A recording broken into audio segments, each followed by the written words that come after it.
afternoon. Good afternoon, sir. Could you tell me your name?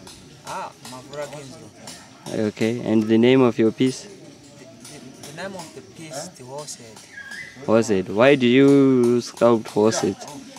Yeah, I sculpt the horsehead because I were interested to see the horse, so I just admire the way they do and the way they can act the horses. That's why I work on horseheads, yes. Okay. Sure. Anything else you'd like to add on? I think on the horseheads, I think on the market of the horseheads. What can you tell me about it, Mavhura? Okay.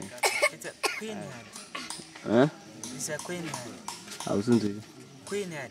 Queen head. Sure. Yes, what can you tell us about the queen head? Yeah, I appreciate the breast of the ladies.